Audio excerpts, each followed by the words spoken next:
Hello guys, అందరికి నమస్కారం. Welcome back to ప్యారిస్లో తెలుగు యూట్యూబ్ ఛానల్. ఆల్రెడీ మీకు థంబ్నెయిల్ చూసి అర్థమై ఉండొచ్చు.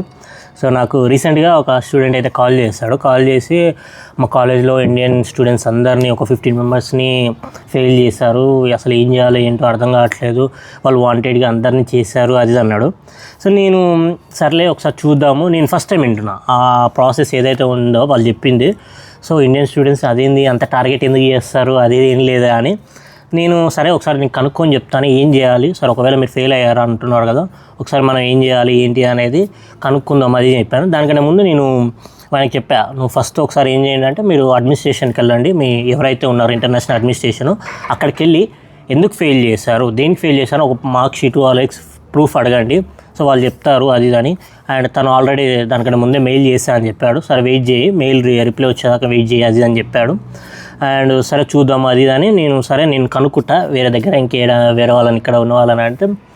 సో అలా కనుక్కునే ప్రాసెస్లో నాకు ఇంకో పెద్ద కాలేజ్ గురించి తెలిసింది, అదే schema business school. It's ultimate, ఎందుకంటే అక్కడ కూడా సేమ్ ఇదే ప్యాటర్న్, ఇండియన్ స్టూడెంట్స్ని టార్గెట్ చేసి ఫెయిల్ చేశారని వాళ్ళు చెప్పారు. అది నిజమో కాదో తెలియదు.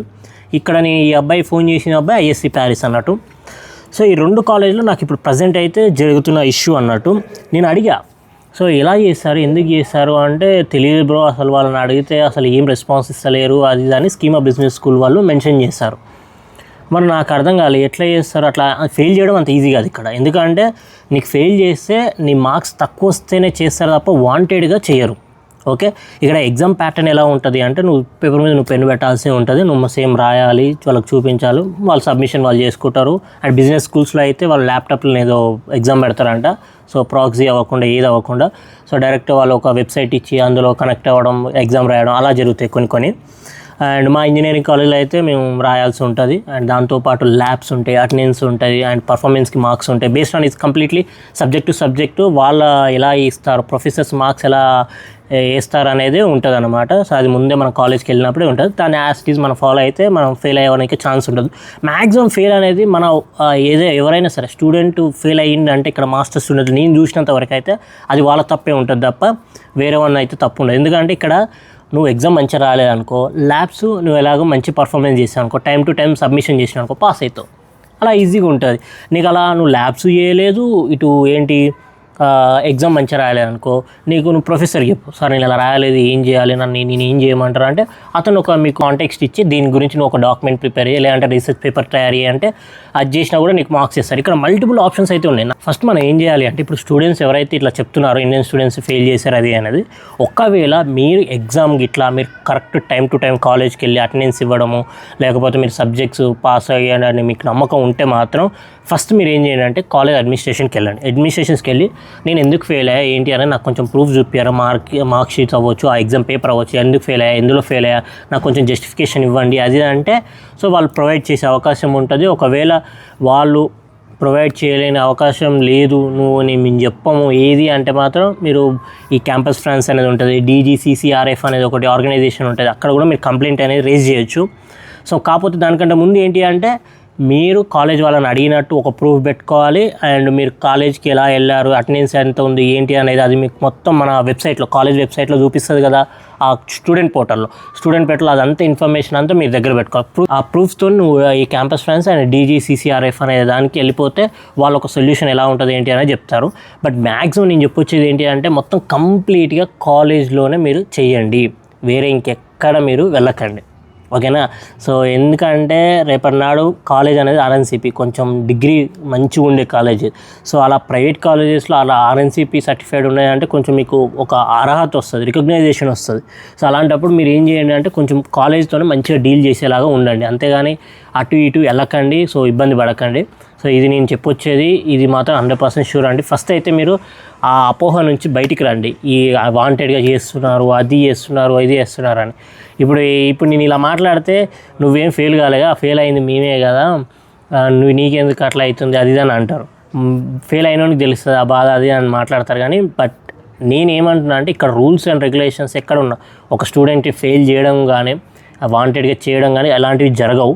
జరిగితే మాత్రం నువ్వు ఇట్లా లీగల్గా వెళ్ళొచ్చు. సో నువ్వు ప్రూఫ్ చూపించడం ఇది సో అది దాంట్లో ఏం ప్రాబ్లం లేదు. బట్ వీళ్ళు ఎక్కువ వీళ్ళ స్టాండర్డ్స్ కావచ్చు, వీళ్ళు లీగల్గా ఏదైతే ఉంటుందో వాళ్ళు కొంచెం భయపడతారు.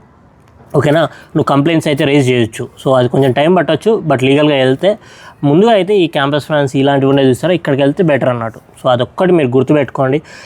నేను ఒక్కటే చెప్తా, వాడితో వీడితో ఇంకెవ్వడితో నీకు సంబంధం లేదు. నీ స్టడీస్, నీ మాస్టర్స్, నీ పార్ట్ టైం, నీ ఫుల్ టైం, నీ ఇంటర్న్షిప్, ఇవే నీ మైండ్లో తిరగాలి. నీ కాలేజ్ టైమింగ్స్ నీది అంతే. అంతకుమించి నీ ఎక్కడ నువ్వు వాడు చెప్పాడనో వీడు చెప్పాడనో అసలు మాట్లాడినకు వాడు ఇట్లా ఈ వేరే ఇంకో ప్రాసెస్ ఉంది, ఆ ప్రాసెస్ ఉందని చెప్పకండి. లీగల్గా ఏదైతుందో అది చేయండి. ఇప్పుడు ఇక్కడ ఈ ఇష్యూ అయినాక మళ్ళీ నాకు కొత్తగా చెప్తున్నారు ఏంటి అంటే కాలేజ్ చేంజ్ అవ్వడం. నేను ఇంతకుముందు కూడా చెప్పాను, కాలేజ్ చేంజ్ అవుతూ ఉంటే కొంచెం మంచి కాలేజ్ చూడండి. పెరుగుతున్నాయి, ఇలా స్ప్రెడ్ చేస్తున్నారా తెలుస్తలేదు, కావాలని చేస్తున్నారో తెలియదు. మరి వాళ్ళకి బిజినెస్ అవ్వాలనో లేకపోతే ఈ ప్రైవేట్ కాలేజ్ చేస్తున్నారో తెలియదు. బట్ ఈ వీళ్ళిద్దరి మధ్య నలిగిపోతుంది మాత్రం స్టూడెంట్సే. సో చెప్పొచ్చేది ఏంటి అంటే మీరు అటు స్టెప్ అయితే అస్సలు వేయకండి ఇప్పుడే ప్రజెంట్. ఫస్ట్ అయితే కాలేజ్తో డీల్ చేయండి. డీల్ చేసిన తర్వాత ఒకవేళ ఇంకా నీకు ఇలాంటి ప్రాపర్గా లేకపోతే మాత్రం నువ్వు కాలేజ్ చేంజ్ చేయాలి అనుకుంటే మళ్ళీ ఇంకో కొత్త కాలేజ్ అయితే చూసుకోండి, మంచి ప్రాపర్ కాలేజ్, జెన్యూన్ కాలేజ్. అది ఏం జరుగుతుంది అంటే ప్రైవేట్ కాలేజు అండ్ ఇక్కడ ఈ ఏదైతే లోకల్ కాలేజెస్ ఉన్నాయో ఇక్కడ ఈ వీళ్ళిద్దరి మధ్యలో నలిగిపోతుంది స్టూడెంట్స్. ఎందుకంటే ఈ లోకల్ కాలేజెస్ ఎవరైతే చేస్తున్నారో వాళ్ళు ఇలాంటి ఫేక్గా చెప్పిస్తున్నారో లేకపోతే స్టూడెంట్స్ ఫీల్ అవుతున్నారో తెలియదు. ఎవరో ఇది లేపాడు, నేను ఓపెన్గా చెప్తుండగా ఇది ఎవరో లేపారు నాకు తెలిసినంత వరకు అయితే.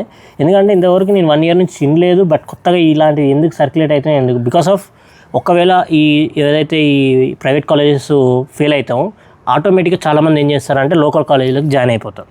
ఆ ఫేక్ డాక్యుమెంట్స్ పెట్టి వీసా కోసమే డాక్యుమెంట్స్ వచ్చి అలా పార్ట్ టైం ఫుల్ టైం చేయడము అలా జరుగుతున్నాయి అన్నట్టు. సో మరి ఇది కావాలని చేస్తారా లేకపోతే ఇలా చేస్తున్నారో ఏందో, బట్ నిజాలు అయితే బయటకు వస్తాయి. ఇలా ఇంత ఈజీగా ఏముండవు. నేను పర్సనల్గా ఇప్పుడు స్కీమా కాలేజ్కి వెళ్తాను, సో చూస్తాను, నేను ఒకసారి చూసి కన్ఫర్మ్ చేస్తాను. మీరు ఏం చేయండి అంటే కాలేజ్లో ఉన్నప్పుడే స్టార్టింగ్ నుంచి ఎండింగ్ వరకు మీ చదువు, మీ టైమింగ్స్, మీ సబ్జెక్ట్స్ ఇవే ఫాలో అవ్వండి. ఇంటర్న్షిప్స్ అప్లై చేస్తుండండి, అప్రెంటిస్షిప్ స్టార్ట్ చేస్తుండే. అప్రెంటిస్షిప్ కూడా ఛాన్సెస్ ఉంటాయి, ఎవరి మాట వినాల్సిన అవసరం లేదు, ఏమీ లేదు. నీ అప్రెంటిస్షిప్ నువ్వు అప్లై చేస్తూ ఉండండి. వాడి రావు చేయు అనకు, నీ ముందు నువ్వు ట్రై చేస్తే రాకుండా ఎందుకు ఉంటాయి, ఏముండవు కదా. సో ట్రై చేయండి ఫస్ట్. మీరు ట్రై చేయకుండా వాళ్ళు వీళ్ళు ఏదో చెప్పారని వినకండి, ఓకేనా. సో మన దగ్గర మన ప్రాబ్లం ఉంది, ఓకే. ఇక్కడ వచ్చింది నువ్వు ఒక్కని వచ్చావు, నువ్వు ఒక్కని సర్వైవ్ అవుతావు. సో అదే చేయి. సో ఇంటర్న్షిప్స్, అప్రెంటిస్షిప్స్ ఇవన్నీ అప్లై చేస్తూ ఉండండి, ఓకే. అవి ఒక్కటే మిమ్మల్ని సేవ్ చేయగలవు. మీ ఫైనాన్షియల్ అవ్వచ్చు, ఏదనవచ్చు. అండ్ లాంగ్వేజ్ నేర్చుకోండి. సో ఇవి మాత్రం కంపల్సరీ మ్యాండేట్గా చూడండి.